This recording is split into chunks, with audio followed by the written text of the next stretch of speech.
Hello, everyone. This is Independent Conservative. Thank you all for joining me once again. So we've come to find out that the individual that shot the CEO, healthcare CEO in the back in, I think, Midwest Manhattan was a targeted attack. I'm pretty sure all you guys have heard about this. But law enforcement have come out to say that perhaps this was a targeted attack, and they have evidence to suggest that it was a targeted attack. So let's get right into this article. And it says the suspect in Wednesday's killing of United Healthcare CEO Brian Thompson allegedly left a message on cell casings which consisted of the words "defend, deny, and depose." Breitbart News reported 50-year-old Thomas was shot and killed outside the Hilton Hotel in Midtown Manhattan just after 6:45 a.m. on Wednesday. Hours after the killing, the NYPD held a press conference and made clear they believe the killing was targeted, not random. NYPD Chief of Detectives Joe Kinney pointed out that the suspect was wearing a, quote, distinctive gray backpack, black face mask, light brown jacket, and black and white sneakers. He said the suspect, quote, ignored numerous other pedestrians approaching Thompson from behind and shot him in the back. And this just goes to show you how evil this person is too, how devious this person is to shoot someone in the back. You didn't even give them a chance to defend themselves or to see who it was. You just would. This just is just brutal and totally hard-hearted. But let's go on. On Thursday morning, NBC4 New York noted the suspect in the killing allegedly left a message on cell casings which were found at the scene. The alleged message was defend, deny, and depose. The New York Post pointed out, quote, the NYPD is investigating the possible message engraved on live rounds and shell casings left behind by the masked assassin after he shot Thompson. The message is eerily close to that of a book on insurance companies refusing to pay claims titled Delay, Deny, Defend. The book's subtitle is Why Insurance Companies Don't Pay Claims and What You Can Do About It. End of article. Yeah. It's very unfortunate. It's a very, very sad situation that this suggests that this was a targeted attack. And what can you say about something like this? My prayer, for one, go out to the family members of this CEO. My prayers definitely go out to them. I pray that God will give them strength in their hour of bereavement. So my prayers go out to them. But yeah, this is a very unfortunate situation. And based on what I've read here, this suggests that this was a targeted attack. It seems obvious to me that it was a targeted attack because he shot the guy in the back. He was dressed like he was dressed and shot the guy in the back. And as it said, he ignored all the other pedestrians. So clearly, I mean, come on now. If it was random, he'd have been just shooting around, just shooting everybody. But we know it's not random. And I'm thinking that maybe perhaps some of the mainstream media outlets, liberal mainstream media outlets, tried to make it look like it was a random shooting. But clearly, it seems evident to me that this was not random, that this was exactly a targeted attack against this man.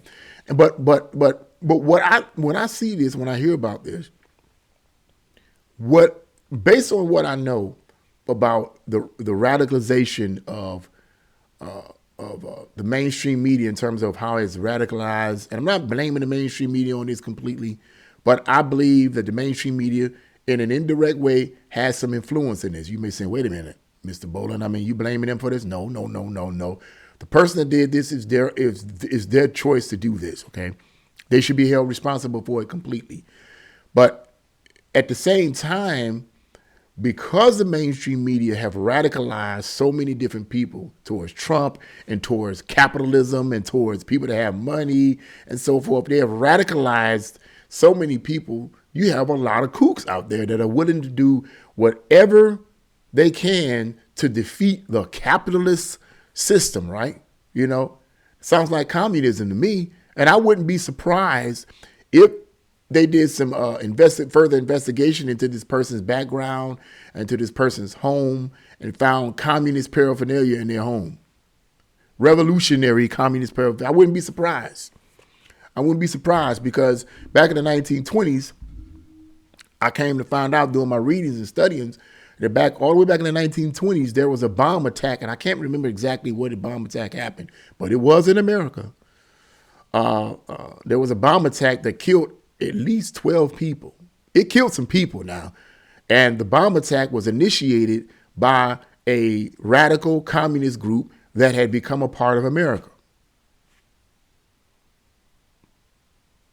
I'm not saying that this is what this is, but if these kind of groups are in America, and they are, and they're radicalized and they're willing to do whatever is necessary to prove their point, who can argue that this particular person is not a part of something more radical, something bigger, okay? And who's willing to do whatever they think in their own mind, twisted mind, is necessary to get rid of the capitalist system or the fascist system, you know? Who knows, you know, because this man was a CEO of a health insurance company. And I'm not saying health insurance companies are perfect. I don't know much about all of it, but I'm not saying they're perfect. And sometimes you're like, man, how come they're not, you know, but a lot of these healthcare insurance places, it's based on profit. It is what it is. It's based on profit. And a lot of times, a lot of these high premiums is based on the government and not the insurance companies themselves. And what do I mean by that? And this is directly from Thomas Sowell, who's an economist. And I'm paraphrasing his words. He says, one of the reasons why a lot of these premiums rise in a lot of these health insurance companies and so forth, where the premiums are real high, is because the government starts mandating that you give them this care and you give them that care and you add this to it, you add this to it. When you start adding all these other different things to the insurance policies and so forth, what's going to happen? The premiums are going to go up to pay for all of that. I hate when the government does that. That's why I don't like the government, man. That's one of the reasons why I don't like them, or the people in it, because they make me sick. They don't help nobody. They're always hurting everybody. Whether it's individual people or private industries, they always tend to be hurting them. Come on, man. So the premiums go up. So could we argue that maybe perhaps this might have had something to do with it? I don't know. I'm just speculating here. It's just speculation. If so, I'm blaming the government for that. in part, because they're constantly putting stipulations on insurance companies. Well, you need to put this in there, and the people need this, and the people need that. Well, a lot of times, the people aren't getting together protesting to these insurance companies, we need this and we need that. That's the government saying that. Putting pressure on these insurance companies to add all of these stipulations and so forth. Well, that costs money. So the premiums go up to pay for all of that. Money don't grow off trees. This is something liberals don't seem to understand, particularly liberal politicians. Money don't just grow off of trees. It come from something. Dumbo. Lord, let me calm down. I do not like... I don't like the far left boys. They just goofy, man. They're just goofy to me. But yeah, this is unfortunate here. This is unfortunate, and I don't see anything good coming out of this at all.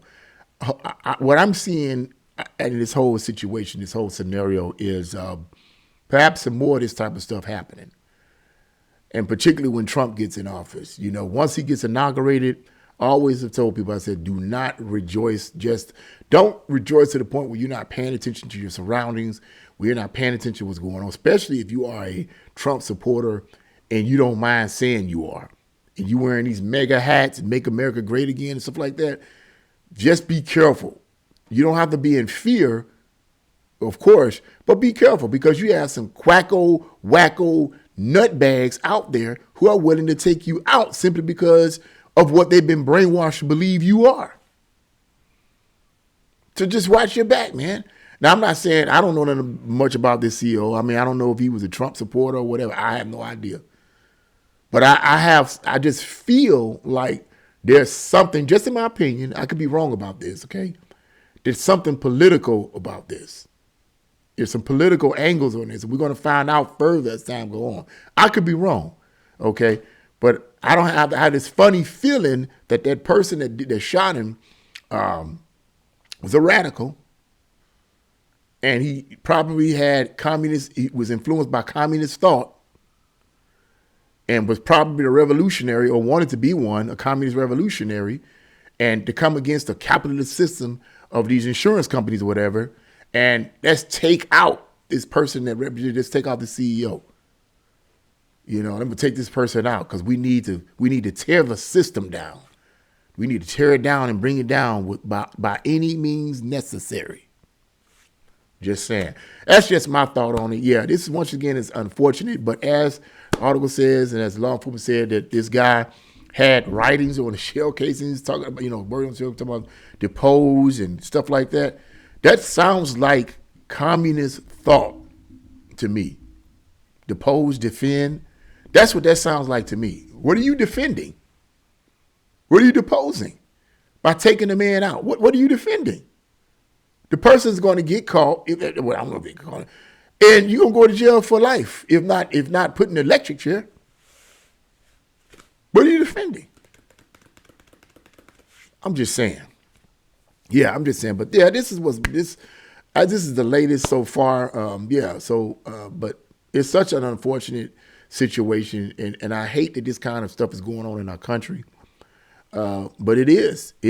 We're getting more and more radicalized people out here doing horrible things, and they're willing to take someone out in order to express what they believe, because they believe the system is so utterly corrupt. The capitalist fascist system is so utterly corrupt that we have to initiate acts of violence against the perpetrators in order to bring it down. That is classic communist mind control and brainwashing. The people that's doing these type of things think they're doing something good. They think they're fighting for a cause. But in reality, they're not. They're being used. They're useful idiots that are being used for the true communists in the background. When the communist government comes into full existence, then they're going to get rid of these useful idiots. You're no longer any use to them. You think they care for you? No, they don't. You're just a tool. The term useful idiots isn't a term that came from me. It came from Stalin.